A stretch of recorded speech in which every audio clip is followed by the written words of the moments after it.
This video is sponsored by Squarespace. You can make your own beautiful website or online store with this all-in-one platform.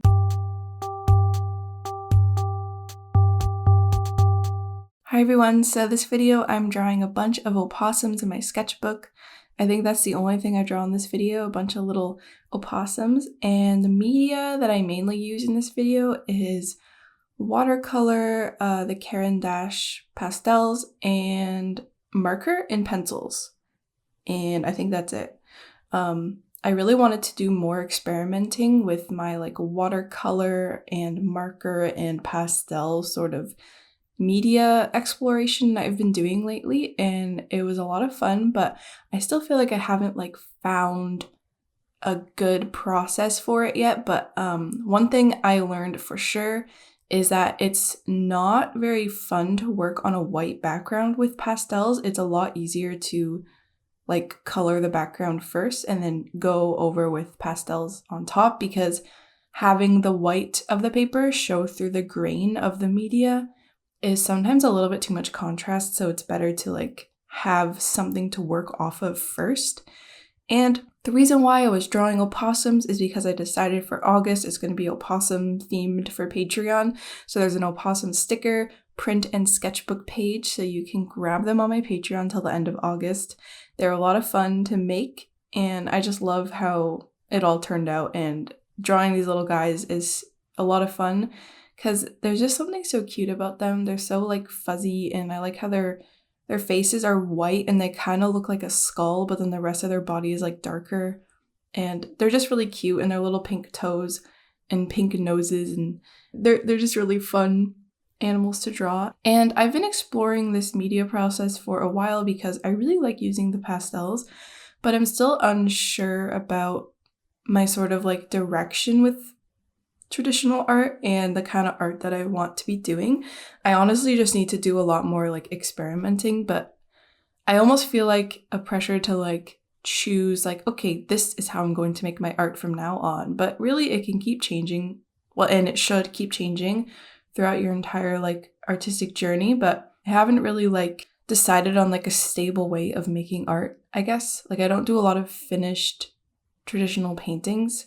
I do a lot of digital painting, and even then, every time I do a painting on my iPad, I feel I do a different process every time. I'm always choosing to whatever I feel doing, whatever rendering style I feel doing in that moment, I'll do that. And there's no formula for my art, I guess. There's certain techniques I do a lot, but there's no set way, first I do this, and then I do this, and then I do this. Sometimes with my digital painting, I'll have a sketch, and then I will reduce the transparency of the sketch, go over it with line art, and then do base colors, and then shade, and then I usually paint on top of the line art to kind of pull everything together. Sometimes I don't do line art, and I just paint on top of the sketch and clean it up and slowly render it into the final piece. Sometimes I don't even really have a sketch, I just block in colors and slowly build up the painting. It really just depends on my mood and what I feel doing in the moment. And I feel with traditional art, that's sort of where I'm at as well. I don't really know what I'm doing, but I'm just kind of having fun with media. And I think that's how you can discover new ways of working that are more unique to yourself. The more you explore, the more things you're going to discover. And I feel I'm just in a discovery period of trying out these new materials. Not really sure if there's something I want to stick with long term, but I've been sticking with them for a few months now. And I think they have a really good potential of being a regular media in my arsenal of traditional art. But I think I just need to do more finished traditional paintings to really solidify ways I want to work, because my previous process would be a watercolor painting mainly, and I would do I would use my terracotta Prismacolor color erase pencil to do the, I guess, line work, because I find that color blends in well with the colors I tend to use. And then I would go in with a wet on wet wash. So I would wet the entire paper, drop colors down, wait for it to dry, do another one of that, and then start to do more base colors and block things in and take it as far as I can with watercolor before I bring in the pencil. And as a last resort, bring in the gouache to add highlights back in if you lost any highlights with the watercolor, because you can't really add highlights with watercolor. You can also add highlights with pencil, which I try to do before the gouache because I find the gouache can really flatten things, but the pencils still have a nice like loose texture to them. And that's sort of like a way of working that I'm very comfortable with. But I think I'm trying to sort of break away from that and be more like experimental and loose with my art, but not necessarily with finals. I think my most recent attempt was the capybara stack painting, which is actually now available in my shop. I had a shop update recently that I'll talk more about, but there's new print, new sticker sheet, and little tiny plushy frogs that I've been making, but I will talk about that later because right now I want to talk about more about the media stuff I've been experimenting with. The capybara stack was very heavily using the pastels, and there's things about that workflow I didn't really like not doing enough watercolor first. I think the watercolor base, what is it called? Underpainting, like a base color of watercolor is a really good way to start things off. Because it's really hard to like go on a white piece of paper. Like most media can't really fully coat the white paper while still making it feel like paper and be workable. Like if you did acrylic paint or gouache as an underpainting, it would have that sort of paint texture. But if you do watercolor, it still feels like paper, but now it's tinted and it'll be easier to work on. So I just think starting with watercolor is something I should still like lean into, but then change the media that I work on top of it with. I think that would be a good process. Now to thank this video's sponsor, which is Squarespace. As you probably know, Squarespace is an online platform where you can build your own website to suit your own brand and your needs. They have so many templates to choose from, and it's a really good idea to sort of browse through these and choose one as a starting point. And then you can customize the colors and the fonts and the layout and change so many things about the template to suit your brand and sort of use it as a good starting point. They also have a fluid engine editor, which allows you to drag and drop elements on your site and they will automatically snap to a grid. So make sure that everything is aligned well on your site, but it also gives you flexibility to move stuff around and have it sort of like float where you want it to. I also love how easy it is to connect your social media to Squarespace. It's always good to make sure people can find you everywhere so that if they want to follow you on like your Instagram or your YouTube or anything like that, it's really easy to do so. If this sounds interesting to you, go to squarespace.com for a free trial, and when you're ready to launch, go to squarespace.com/JelArts to get 10% off your first purchase of a website or domain. Also, the last week, a week ago, I caught the virus, which I don't want to mention because I don't know if YouTube suppresses stuff. But, you know, I was sick for like a week, couldn't really do much work. That's why I like haven't really posted a video in a while. But while I was sick, I discovered like these tiny little plushy frogs, like a little, I basically went down the rabbit hole of making plushies, but like hand sewing them, like not manufacturing them, but like getting the material and sewing them yourself. And I sort of became fixated on that for the week, and I still am. And I made these tiny little frogs from this pattern from someone on Tumblr, which I will show on the screen with their username so that you can see if you want to make your own. But I've been making a bunch of tiny plushy frogs that are now in my shop that you can get. There's two kinds of frogs. I made the first batch out of felt, which is like polyester felt. So they're a little more like sturdy or stiff. But then when I was better and I could go out in public, I went to my local fabric store, and I was really excited to go there because as a kid, I always liked fabric stores, but I never really had a purpose to like be in them. Like I didn't really sew stuff. I wasn't really like into that. But I always just liked the idea of like having a project and having to go buy fabric for it.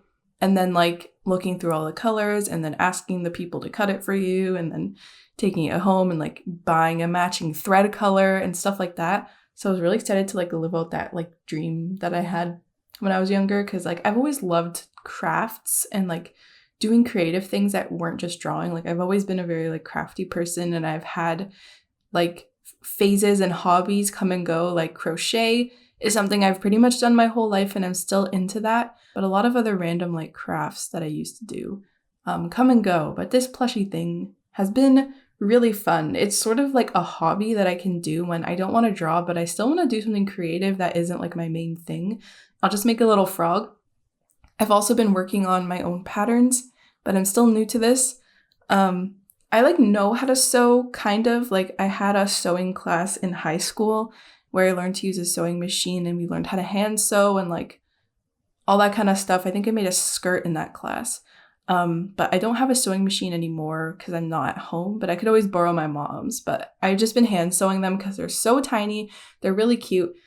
So yeah, the first batch was made out of felt, and the second batch I got a bunch of like fleece fabric, and I tried to find minky.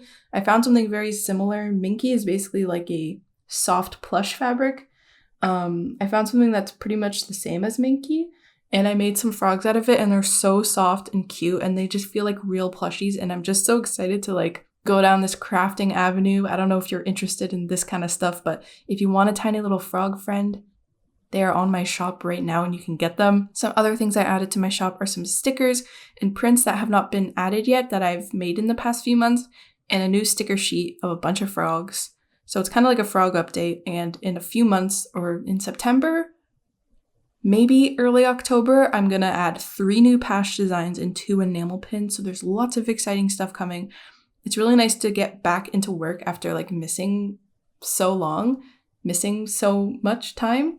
It's hard to like, I don't know, like since I'm self-employed, I am my own boss and I'm in charge of what gets done in this company, I guess. And if I miss a week of work, there's no one else like working. I'm like the sole person doing all this. So if I miss a week of work, I have a week of lost time. I guess I was sewing plushies all week, but like, it's harder to like catch up once you come back, and once you're like not sick anymore, you're like, okay, what did I miss? Like you have to like work a little extra hard to like make up for lost time. So that's what I've been kind of dealing with, but I think I'm like getting back into the groove now. I don't like missing like weeks of things. Like when I was a kid and I would get sick and have to miss like a week of school, I would come back to school and just feel so out of place. Like I miss so much and everyone's talking about things that I don't know what they are, and like having to catch up on assignments and just feeling like FOMO of the week that you weren't there. That's kind of what I was feeling, but like with my own job, which is weird, but I'm back in the swing of things. Recording a video feels good, even though it's kind of hard to record because my throat's still a little weird. But sewing the tiny frogs is a lot of fun, and I've been trying to make other patterns. Like I've been working on this. Actually, I don't want to say yet. Or maybe I should. I don't know. I've been working on a pill bug pattern last night. I like drafted it and did a little like prototype, and then I like modified it a bit, and I still need to sew the second prototype. But like I just think a little pill bug plushie would be so cute. And I don't know. I'm hand sewing everything, so I don't know if I will get a sewing machine one day. Maybe if plushies do well, I'll get a sewing machine, but do I really need to be investing in more machinery? I don't know. I've always wanted a sewing machine. I've liked the idea of just like having my own and being able to like mend clothing really easily and securely, because hand sewing is time consuming and it's hard to get the stitches straight. But yeah, I had a lot of fun drawing these little opossums. I also like kind of struggled with them because they weren't really coming out the way I wanted them to. I think I find their colors kind of difficult to like translate to my like sketching style, because they're basically white and gray. Like they're not really like colored. So whenever I have to draw something that is like gray or black, I like to choose an actual color to represent that. So like black things, I like to draw them as like dark blue and dark purple, because doing straight up black can be really difficult to make it not look like flat. Because black kind of like kills color and it's hard to blend it with other colors. It really grays things out. So these opossums were basically like completely like gray. Like they're kind of like grayscale animals. And translating them to a colorful sketch is a challenge. But I think I sort of found a method. Like the more I draw anything and the more you like practice something, you start to kind of develop a formula for how you want to represent it in your sketchbook or like in your illustrations. And I kind of was getting that. I was like, okay, they're kind of like a dark purple to me, I think. And their faces are like yellowish cream color. And I also was kind of struggling with the media because it's really easy to get the pastels to look muddy, and add too much, like too many colors. And then you start to overwork it, and I had to go back in with gouache at one point to bring highlights back, and I think the gouache was actually a really nice touch. It sort of made them look more like soft and fuzzy, because when I was looking at photos of opossums, I was noticing that a lot of them had these like bright white hairs. They're kind of like fluffy with these like bright little tufts of fur all over, kind of like their whiskers. I don't know, I just find them kind of difficult to draw. Like, they are gray, but I didn't want to make them like gray. I wanted to make them a little bit colorful looking, and I think that's like part of what makes like being an illustrator kind of cool. You could choose how you want to depict things, but I don't know, I didn't want to like make them gray. I wanted to do like purples and use the colors that I had. And I actually recently, I think when I filmed this, I had gotten a bunch of pastels in the mail, because I basically went onto the site where I order them from, and I went through all the colors that I didn't have and added them all to my cart. And then I was like, this is way too much money. I don't want to spend this much. Do I really need every color? Probably not. So I took out about half and moved them to my wish list, and then I ordered the rest. So if I ever need more, I'll go to my wish list and just like order those. But honestly, I think I have enough colors for now. But the struggle with media that isn't paint is that you need a lot of colors, because you can't really mix the colors. Like, sure, you can overlay colors to sort of like blend them together and create new colors on the page, but you can't really like mix a specific color and consistently get like a certain color. Like with my watercolors, I know how to make this certain purple that I like to use. I know which colors to mix to make the colors I want. Like, you don't need to buy every single watercolor paint tube to be able to do a painting. You just need the primaries, and you can't just buy the primaries of the pastels, because then you can't like reliably mix them together and stuff like that. Another thing about these is that they are water soluble, which means if you get a wet paintbrush and go over top of them, they will dissolve and blend together, kind of like paint. But I find doing this does not really yield very nice results. At least I don't really know how to do it properly. I kind of prefer their like texture when you first lay them on the page. Adding watercolor to them sort of muddies it up, but maybe I'm just using like too many different colors, and I don't know. I would like to see someone use the watercolor, like use their like water soluble properties in a appealing way. Like, how are you meant to do that? I don't know. I think it'd be interesting to find someone who does that, because I've always found like watercolor pencils and like dry media that you add on the page and then use water on top. It just never really looks right for me. I would prefer to just use watercolor than to like have a water soluble media. Like, I don't know. It never really worked for me. So I want to find someone who gets it to work for them. If you have any recommendations for that, that would be pretty cool. And after I did a bunch of these colorful drawings, I was like, you know what? I just want to do some simple ink drawings where I sketched them out with pencil, and then I took some brush pens, some black brush pens, and went on top, and then used some pink marker to sort of highlight their little pink noses and on their ears. And I should have left their toes out because they have pink toes, but I just colored them black. But I did a bunch of these, and it was a lot of fun to do something more loose. I find after I do a whole page of like sketches, I like to sort of cool down by doing a bunch of more simple drawings, like quick, simple drawings, because the whole time you were doing the sketch page, you were kind of like warming up and like getting used to drawing the subject, and then you can easily like draw stylized versions of them. So I like to do that, and honestly, I could have filled a whole page just doing these little like stylized opossums, because drawing something realistically, well, not realistically, obviously these are not realistic, but they're more detailed and they follow the forms of the animal a little more closely than these little doodles. But drawing something more realistically is easier because you're just basing it off the photo, but drawing something stylized takes more thinking, and I find it's easier to like do a bunch of studies from the photos and then don't look at the photos and try to draw them in a more simple way just from your head, and that's where you can start to really discover your own like style and way of drawing the animals.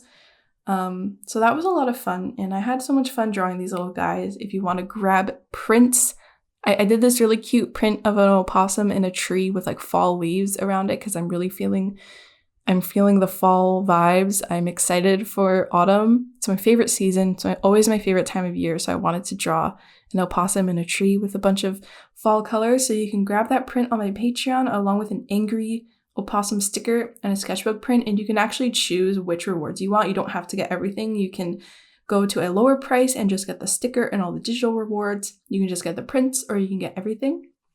And don't forget about my shop update, which is live with tiny little frog friends you can get, and frog sticker sheets and a new print and stickers and stuff I haven't added yet. It was really fun doing this update. I wanted to wait to get all my new like patches and pins to do the next shop update, but I was like, you know what? I have a lot of stuff to add, and it's going to take about a month for that stuff to arrive, and then I have to prep it. So why not do a little update in between, and then I can increase my frequency of shop updates and sort of like roll them out more spaced out. So I really hope you enjoyed seeing me draw these cute little friends. I had a lot of fun.